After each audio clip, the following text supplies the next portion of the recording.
Greece's economy is booming again after years plagued by austerity measures, economic struggles and social unrest. Its debt crisis, which began in 2009, hit the country hard. But now officials and investors believe it's a new era for Greece and the economy is back on track. So, what has changed and will it last?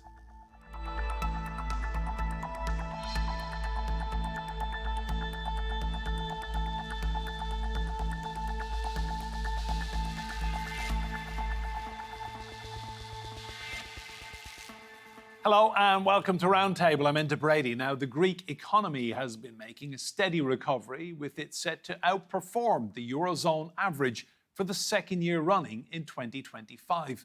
It's a far cry from 15 years ago, when the global financial crisis exposed the country's huge government debt. So, how has its economy bounced back? And is it all as rosy as it seems? Just 6 miles from the Acropolis, what will be Greece's tallest skyscraper? It's part of an ambitious $10 billion project, a bold new vision for the country's future. It's one of many major investments helping to drive economic recovery after Greece's decade-long debt crisis. The Greek economy is now outpacing the Eurozone average, with GDP growth of 2.3% in 2024. It's projected to remain steady in 2025. Meanwhile, inflation is predicted to fall to 2.8% in 2025 and further ease to 2.3% by 2026. The main factors driving growth are strong consumer spending and EU-funded investment. But many Greeks say the recovery still hasn't reached their wallets. In April, more than 15,000 people marched in Athens, demanding action on wages and the soaring cost of living. We're fighting for wage increases because none of the increases that have been announced at the moment meet our needs. They're wiped out by the high cost of living, forcing us to cut back everywhere else to survive. We often discuss brain drain, but the reality is that people are continually pushed abroad. They leave, they get fired, and they get disappointed. There are no suitable working conditions in both infrastructure and salary. Modern property developments signal an ambitious Greece, yet critics warn the recovery is uneven. So, how will the country deal with these challenges? And can it continue to boom? Well, let's meet our guests. Joining us from Athens is the journalist and social entrepreneur Elizabeth Filippouli and George Courmouzis. He is a businessman and the former CEO of Mondial Marketing. That's a corporate travel and tourism enterprise in Greece. And here with me in the studio, I'm delighted to say we have the Economist Vicky Pryce and Dimitri Vayanos. He is Professor of Finance at London School of Economics. You're all very welcome to Roundtable. Vicky, to you first. Boom, bust, boom. I can't keep up, but it's good news for Greece. It's good news for the moment that we've had growth in Greece much faster than the rest of the Eurozone, which has been going on now for a number of years, and it's likely to continue for 2025. So, in fact, the Eurozone's growth has been revised downwards for this year to less than 1%, and the same for next year. The forecasts for Greece remain above 2% growth for those 2 years, which is good news. Unfortunately, if you compare it with where we were before the Eurozone crisis, GDP per head is still below where it was. So although there's been this big improvement, we had such a big fall during that period before that it's been very, very difficult to recover. Dimitri, it's been a huge turnaround. I mean, the Greek people suffered a lot, but you're coming out the other end? Yes. So I would like to essentially echo what Vicky said and say that the numbers are looking good. I mean, growth is good. And also on the fiscal side, kind of the debt to GDP is going down, this ratio, and the deficit is also going down, the fiscal deficit. At the same, unemployment is going down.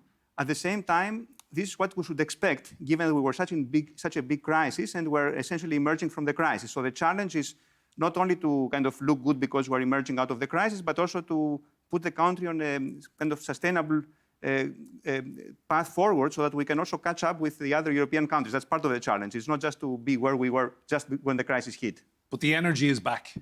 Much of the energy is back. There are some issues that we can discuss more, but some of, things are looking good in many ways.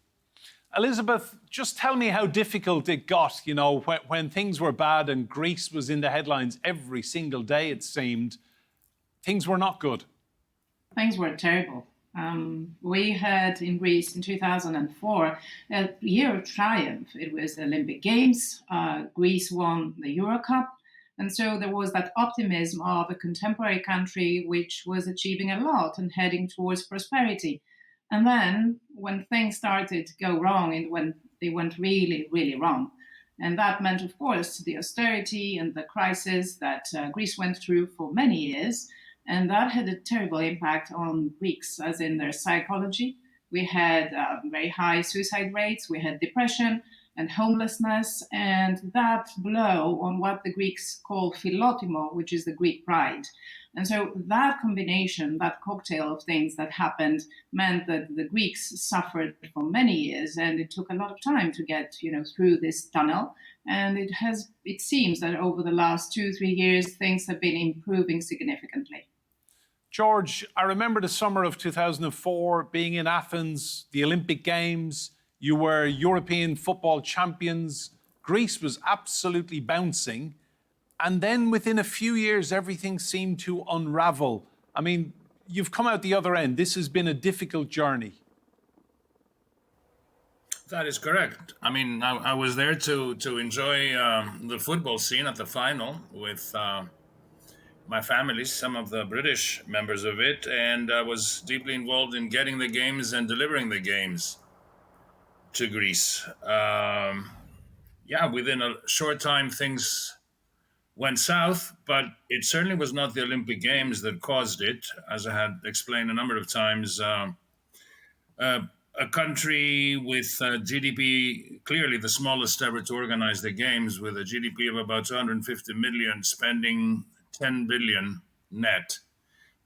It would be less than 7% of GDP over the 7 years that we were preparing the Games. But it produced what helped us go through the crisis later on, which is the infrastructure that enabled us to be functional. Vicky, to you, just tell me, from an economics perspective, how impressive a turnaround is it then that Greece is back on its feet and delivering good numbers? I know you've said that the projection is to dip down a bit, but how impressive is the turnaround? Well, it is quite impressive, but you've got to bear in mind that during the Eurozone crisis, lots of people left. So there's been a huge sort of brain drain out of Greece. A lot of them are here, many of them in my house, I have to say. And they are working all across Europe. And that drain has not completely stopped. But of course, Greece is now trying to get a lot of that talent back, which I think will be really good. But we've got to bear in mind, in terms of how it all happened, it was the early days, if we want to call them that, of the euro. Greece joined the euro, perhaps it shouldn't have done when it did.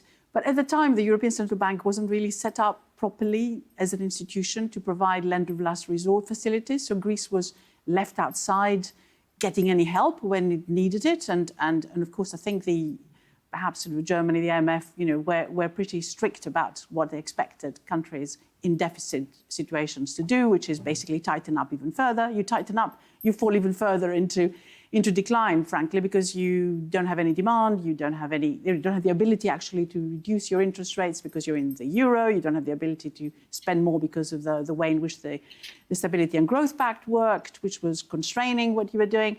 And you can't lower your interest rates, so you can't do anything at all. You're just stuck. And that's really what happened with Greece. The institutional framework changed.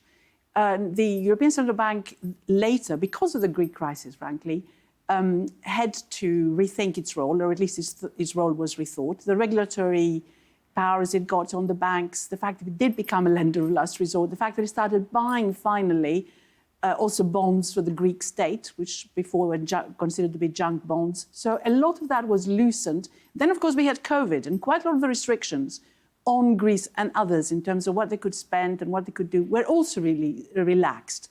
And what's going on right now is that Greece is benefiting, in addition to having gotten back, if you like, its entrepreneurial spirit, a lot of money from the EU, from the recovery fund that was set up because of COVID and has benefited probably disproportionately to other countries. And this increase in tourism that's also taking place post-COVID has been a real bonus for Greece.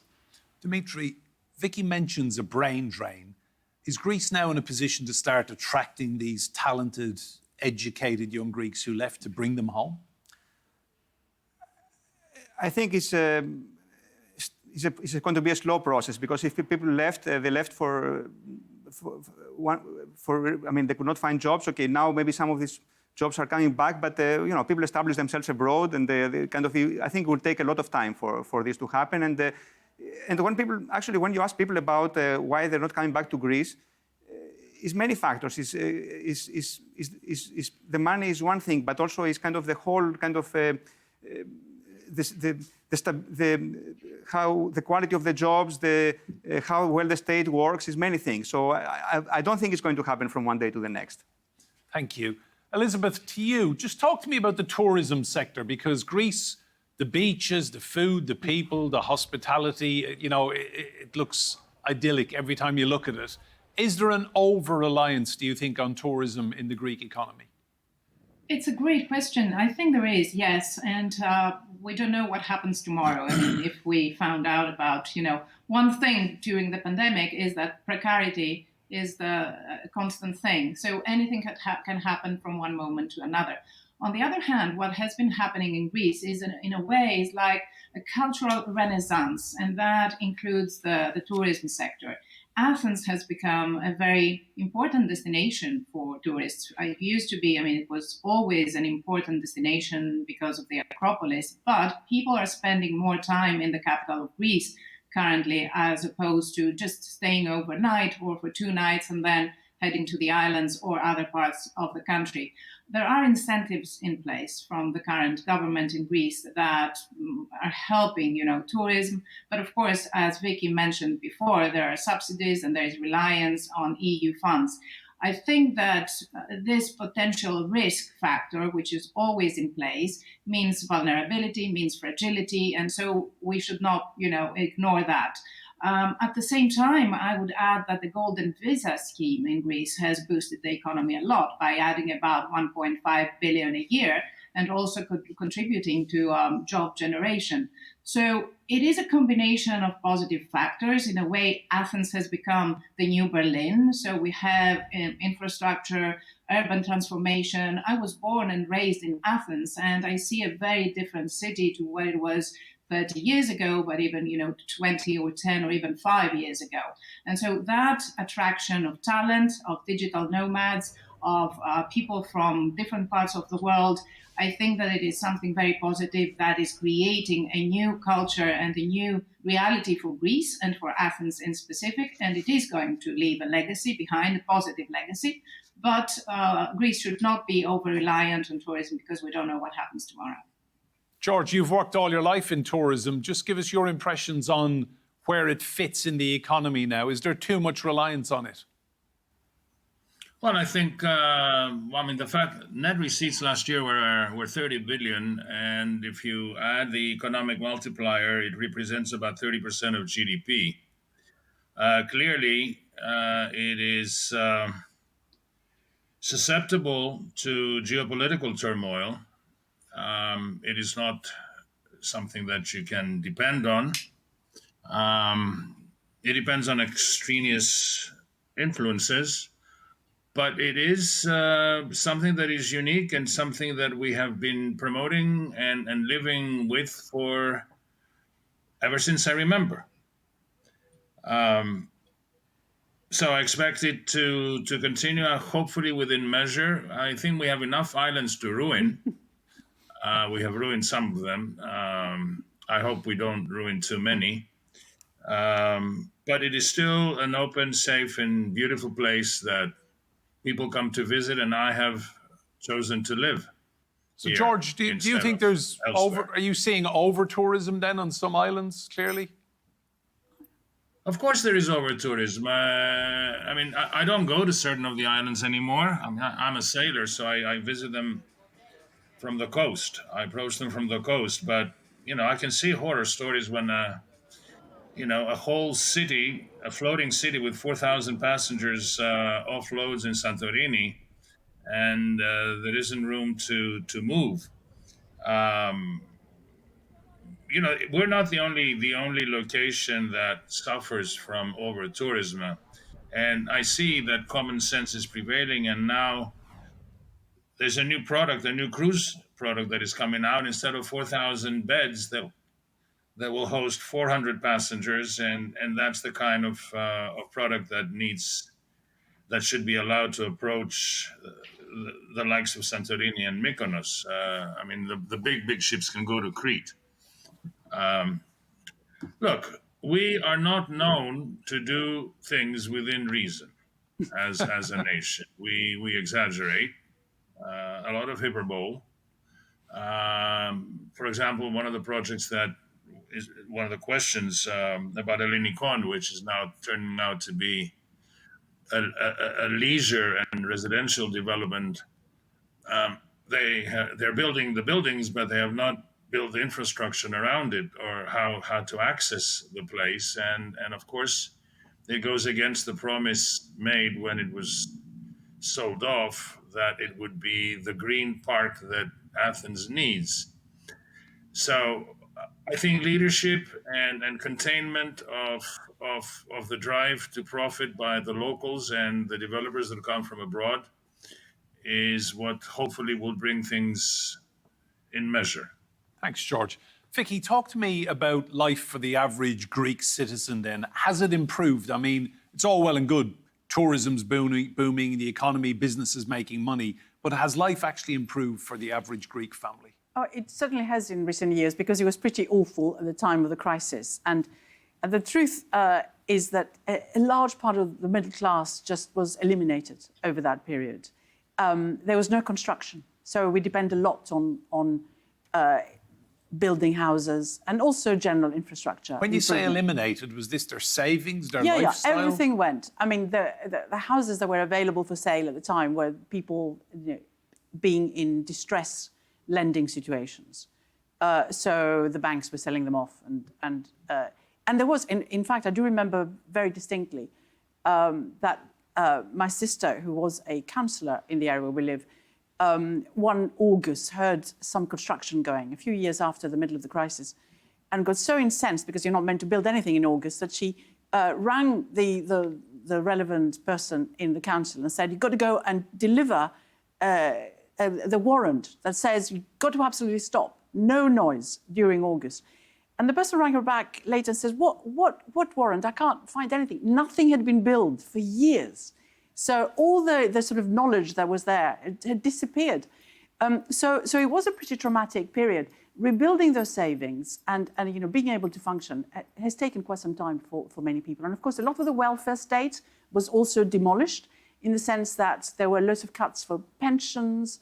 For pensioners actually had to, so something like, I can't remember now whether there were 40 cuts in the pensions that took place over that period in order to, get back to the fiscal side. So we've got to bear in mind that we still are below GDP per head in Greece from where we were at the beginning of the crisis. And that is a serious problem. And what has also happened is that inequality has increased. So at the top, people are doing well in some areas, whether it's in shipbuilding, whether it's, there's people who benefit from money coming in, if you like. We've got the odd oligarchs in Greece like they are everywhere.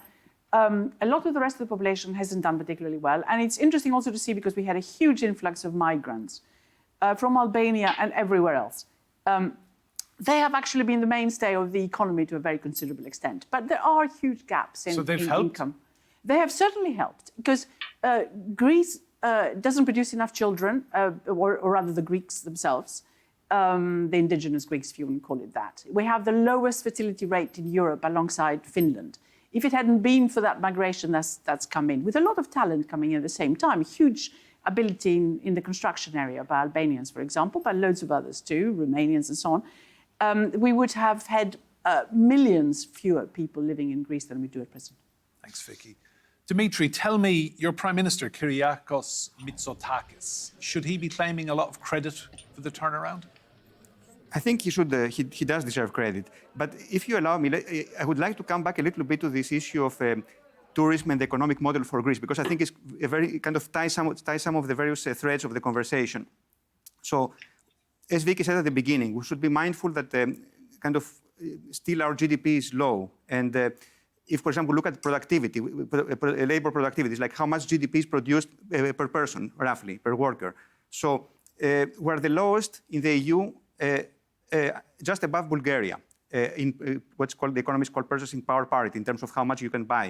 So, so that's a problem. We're kind of still quite low.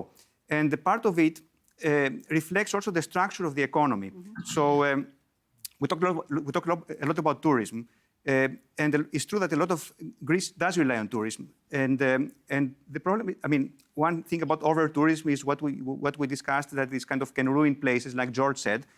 The other thing is that it's a very low productivity activity. So it's, for example, is productivity, I don't know, in tech or in, I don't know, manufacturing is higher. And somehow, if in Greece we continue like that kind of have so much emphasis on building and construction and tourism, we're not going to go to become a high productivity economy. So it's very important kind of going forward that, and the government has done some things, but there is much more to do. It would be a big mistake to say that Greece is out of the woods. That I think this would be, if I would say one thing in this conversation, this is what I would say, to emphasize a lot kind of, education, human capital, kind of improve the quality of the public administration, to encourage kind of some of these companies that we want to grow, these more kind of knowledge-intensive companies, and Greece can kind of be more present in these areas. Kind of, if we favor tourism through various kind of subsidies and easy to construct in various kind of sensitive, beautiful islands and ruin them, this is not going to make us. It's going to ruin our environment and keeping us to be low productivity. Elizabeth, to you, on wages, wages are still quite low for a lot of people. We're seeing strikes are in the news. Do you get the impression there's kind of like a simmering resentment from working people? 1000%, Aidan. I wanted to highlight a couple of things. That according to Eurostat, Greeks are among the hardest workers in the European Union, working 39.5 hours a week. And on the other hand, the average wage is 17,000 euros, whereas in the UK it is 37,000 pounds. In Holland is 44,000 euros. So if you also take into account the very high cost of living, then you can find the answer to the question which Vicky responded to before, that Greece is not out of the woods. Number two is that people are still finding it very hard to make a living, to make a proper living, when they are still, under debt. I think that there are things that Greece has left behind for good, I would like to hope so, which were part of the culture, like bureaucracy or lack of transparency, or that chronic habit of overspending. There was a bloated public sector, which is not the same anymore. And of course, the very high pensions. So these were phenomena in the Greek market and in the Greek economy that have, because of the crisis, have now been eliminated to a great extent. But on the other hand, we need to understand that coming out of such a crisis is going to be something that doesn't happen in 5 or 6 or 7 years. It is going to take a generation to get Greece to come out of the crisis for good and move towards prosperity and growth. Thanks, Elizabeth. George, just final point to you. Can this improvement last, or do you think it's only a matter of time before Greece hits the buffers again? 2009, the Greeks declared 80 million of revenue and they spent 135 billion. That was a black economy of about 55 billion. In 2024, are we having a good time yet? We declared 120 billion and we spent 160 billion. So the standard of living remains about the same, except that the black economy has been reduced. Can this last? Can it be repeated? Don't know. Bee Gees made popular this song when I was at university called Spinning Wheels. What comes up must come down. But I think for as long as Greece, as well as a big part of this world, experiences a huge, I would say, political deficit, which we have seen in recent years, both sides of the Atlantic, and not only, the risks are there. We would not like to see it happen, but we always need to brace for it. Thanks, George. And actually do whatever we can to prevent it. Thanks, George. Final point to you, Vicky. Just give us a prediction then. Can it last? I think it can last, yes. I think there is a lot of momentum there. And if you start from such a low base, then the upswing generally tends to last for a number of years. So we've got further to go. But of course, you do need political stability and you do need the EU to continue to help. We're not that affected in Greece by the tariffs because we don't do an awful lot in terms of exporting to the US, so we're okay. We are, of course, going to be depending on what happens in the rest of Europe for our growth for the future. But for the moment, Greece seems to be semi-insulated from that. And yes, I'm quite hopeful. Vicky, Dimitri, Elizabeth and George, thank you all so much. Efaristo. Remember, you can see more discussion and debate on our YouTube channel. Just search for Roundtable TRT World. But for now, from me, Enda Brady, and all the team here, goodbye and thank you for watching.